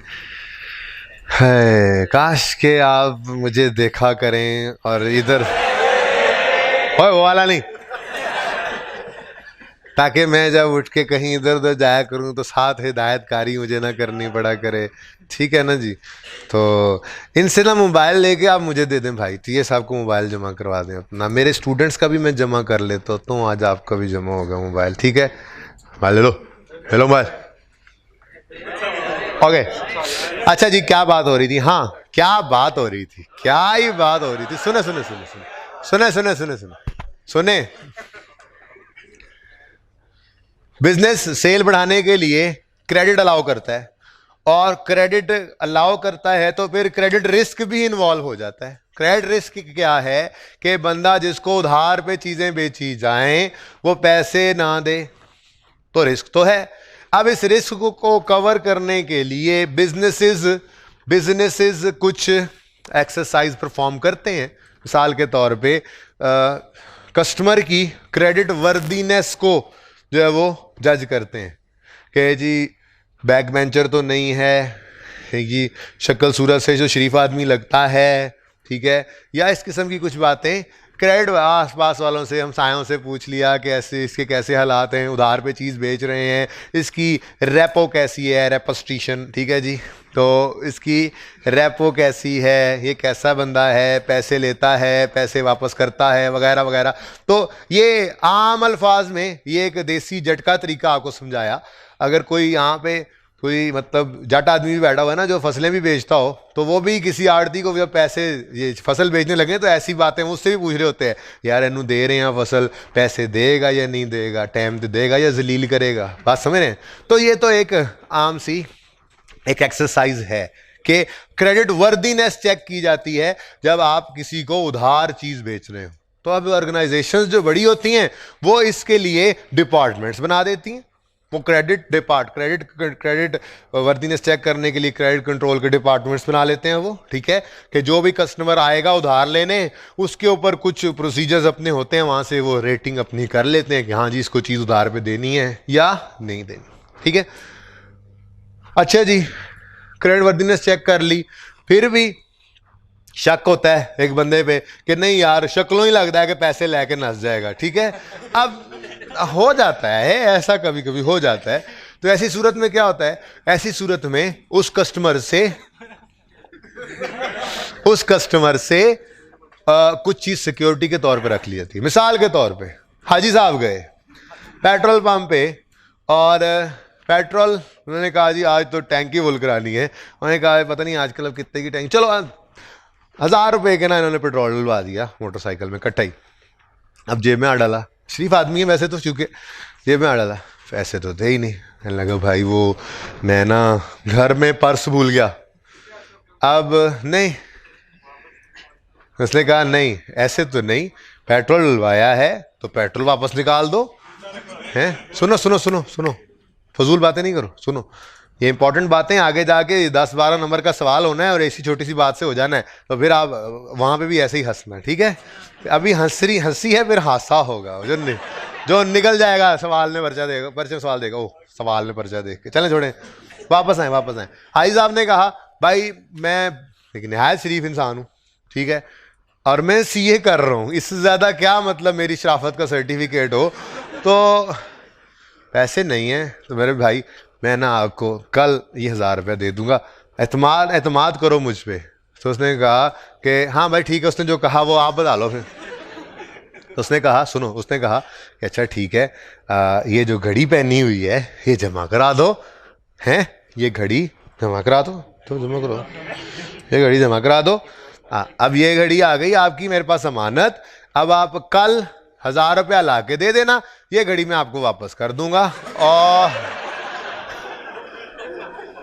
नहीं है, उसने कहा मैं तो अभी वापस करने लगा हूं भाई साहब, अभी आपकी क्लास शुरू नहीं हुई। ओके, कुंडा ला दो। ओके जी, चुप यार, सारा मजा खराब हो गया। ओके, अच्छी भली ऐसे चलो। तो उसने घड़ी जो है वो जेब में रख ली, कहा मेरे दोस्त तुम वाकई शक्ल से शरीफ आदमी लगते हो, लेकिन मैं भी गरीब आदमी हूं, तो अगर तुम खुदा ना खास्ता कल किसी वजह से ना आ सके तो मेरी तो एक दिन की मजदूरी, मैं तो रोज की ये खुदाई करता हूँ, पानी निकलता है लेके जाता हूँ, खुद भी पीता हूँ, घर वालों को भी पिलाता हूँ, मैं तो मजदूर आदमी हूँ, ठीक है, मेरी मजदूरी एक दिन की अगर मालिक ने रख ली तो मेरे पल्ले तो कुछ नहीं रहना, तो आप ये मुझे दे जाओ, ठीक है, तो कल 1000 रुपया ले आना, उसके बाद वापस मिल जाएगी, ठीक है, सही है। तो ये हमने क्या किया, हमने अपने डेटर से सिक्योरिटी रख ली। ये क्या है, सिक्योरिटी। अगर ये कल को हमें पैसे वापस कर दिए, भाई मैंने घड़ी, कैमरा इसका जो है वो गवाह है, ठीक है, कल को अगर सुनो, कल को अगर ये डिफॉल्ट कर जाए पैसे देने से, तो हम ये सिक्योरिटी बेचकर ये पैसे रिकवर कर लेंगे, ठीक है। तो ये तो कुछ एक स्टेप्स हैं कि जिससे हम कोशिश करते हैं कि हमारे जो क्रेडिट पर सेल कर रहे हैं हम इनको सिक्योर कर लें, लेकिन फिर भी भागने वाले भाग भी लेते हैं, भागने वाले भाग लेते हैं, जाने वालों को कोई भी नहीं रोक सकता। और अगर किसी को हम उधार पे चीजें बेचें और वो भाग जाए, भाग गया का मतलब गो, वेंट, गॉन हो जाए, हम कहेंगे बैड हो गया, ये डेट बैड हो गया। अब हम इसको, इसकी कुछ निशानियां हैं बताऊंगा, किताबों के अंदर लिखा होता है, बैंक करप्ट हो जाना, फौत हो जाना, दिवालिया की बात हो, चलो जी ठीक है, दिवालिया हो जाना, इंतकाल हो जाना, बाहर के मुल्क नस जाना, ठीक है। तो ये कुछ एक निशानियां ऐसी होती हैं जो कि कंफर्म, प्लीज किसी के स्टेटस को कंफर्म कर देती हैं कि now he is officially a bad debt, ठीक है। तो bad debt, bad doubtful debt की बात बाद में करता हूं, बैड डेट क्या, बंदा एक्चुअल में भाग गया, ठीक है। तो जो बंदा पैसे लेकर भाग गया है, he is no more our debtor. तो हमने इसको क्या करना है, हमने इसको राइट ऑफ करना होता है, राइट ऑफ करना होता है। अब देखो बिल्कुल आसान सी एंट्री है बैड डेट की, तो सबसे दुनिया की सबसे आसान एंट्री बैड डेट की है। अभी तक अकाउंटिंग में कुछ मुश्किल लगा नहीं, ये तो सबसे आसान टॉपिक है, सबसे आसान है ही यही था, मैंने असल में बाद में बस पहले करवाना चाहिए था। सुने सुने, फिक्स एसेट बहुत मुश्किल था, सबसे मुश्किल वही था, अब कुछ भी नहीं है, ठीक है। सुने सुने सुने सुने, आपने 100 रुपए की चीज किसी को बेची, ठीक है, अब वो 100 रुपए की चीज में से लेट से आपको 80 रुपए मिले हैं, बाकी 20 वो दिए बगैर गायब हो गया। आपको नफा हुआ है नुकसान हुआ है, नफा हुआ है नुकसान हुआ है। जैसे डेप्रीसिएशन एक्सपेंस एक नुकसान था, वैसे ही बैड डेट एक्सपेंस भी एक नुकसान है, ठीक है। तो बैड डेट एक्सपेंस, एक बंदा पैसे लेकर दिए बिना पैसे भाग गया, तो हम उसका नाम रखेंगे एक्सपेंस, जिसका नाम है bad date, bad debt expense, ठीक है जी, बैड डेट एक्सपेंस डेबिट, ठीक हो गया। और ये कौन पैसे लेकर भाग गया, एसेट की value lose, fix asset, depreciation expense debit, और डायरेक्ट भी बताया था। ये क्या है डेप्रिसिएशन, एसेट की वैल्यू में कमी, एसेट की वैल्यू में कमी, तो एक्सपेंस बढ़े, एसेट की वैल्यू को कम करना हो तो क्रेडिट कर देते थे, ऐसे ही है। ये एक्सपेंस क्या हुआ, बंदा पैसे देने से मुकर गया, तो बैड डेट एक्सपेंस, एक्सपेंस बढ़ गया, नुकसान हो गया हमें। एक्सपेंस डेबिट, क्या क्या चीज कम हो गई है, हमारा रिसीवेबल डेटर कम हो गया है, तो बैड डेट एक्सपेंस की एंट्री हुआ करती है bad date expense debit debtor credit. इसको कहते हैं बैड डेट, जो कि राइट ऑफ हो गया। ओके, अब एक चीज होती है डाउटफुल डेट्स। क्या जी, डाउटफुल डेट्स। बैड डेट क्या मतलब, कंफर्म गया, भाग गया,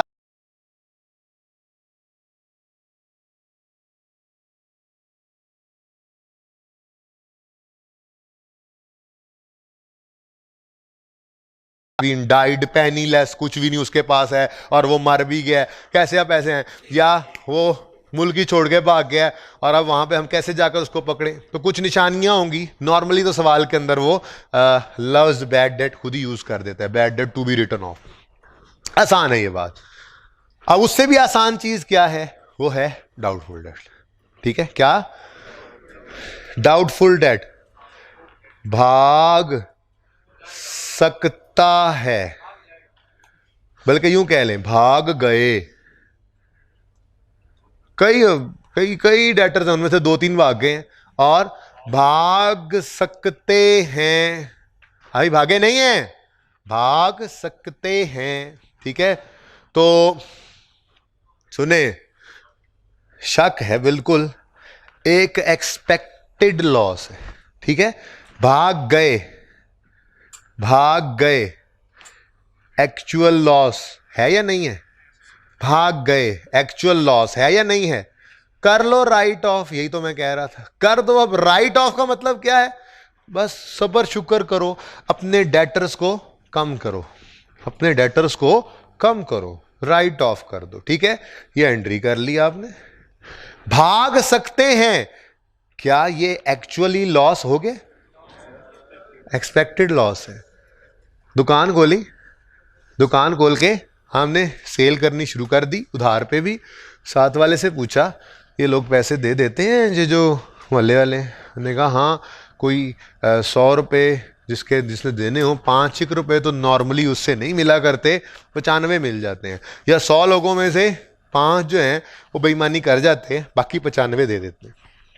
अब एक शक पड़ गया है, क्या है जी, एक्सपेक्टेड लॉस है, तो इसके लिए हम राइट ऑफ नहीं कर सकते।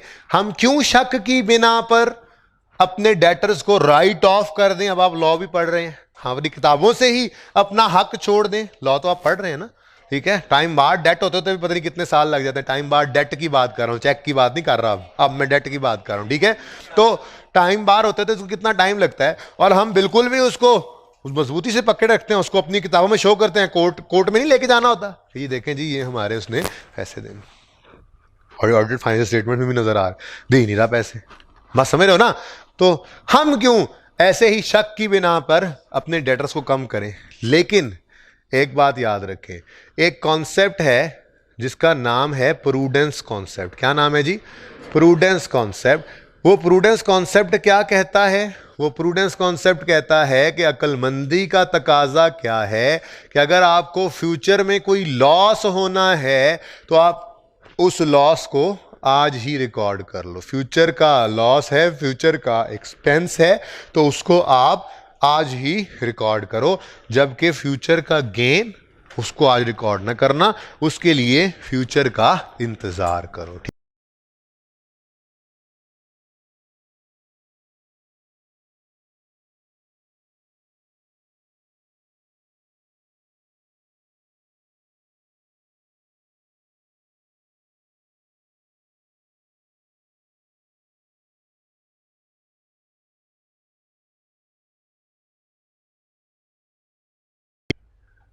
आ प्रोविजन। ठीक है जी, we will create a provision. आप देखें, एक छोटा सा कॉन्सेप्ट सामने आ गया, उसके अल्फाज मैं नहीं लिखवा रहा, चले उसकी बात कर तो देता हूं। प्रूडेंस कॉन्सेप्ट, कौन सा कॉन्सेप्ट जी, प्रूडेंस, अक्लमंदी वाला, ये अक्लमंदी का तकाजा ये कहता है आपको नजर आ रहा है कि 100 में से 10 रुपए नहीं आने तो उसको आज रिकॉर्ड करो। एक और भी तो है मैचिंग कॉन्सेप्ट।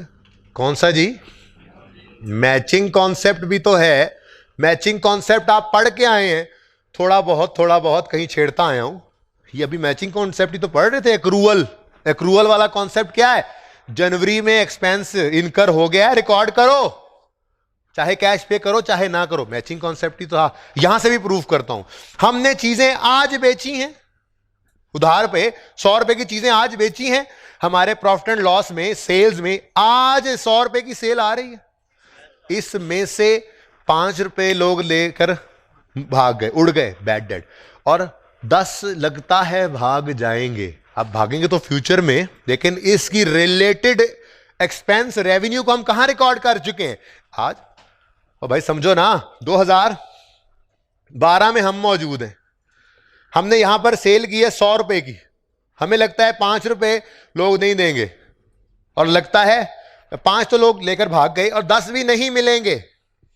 अब ये तो भाग गए, हमने bad debt debit debtor credit कर दिया।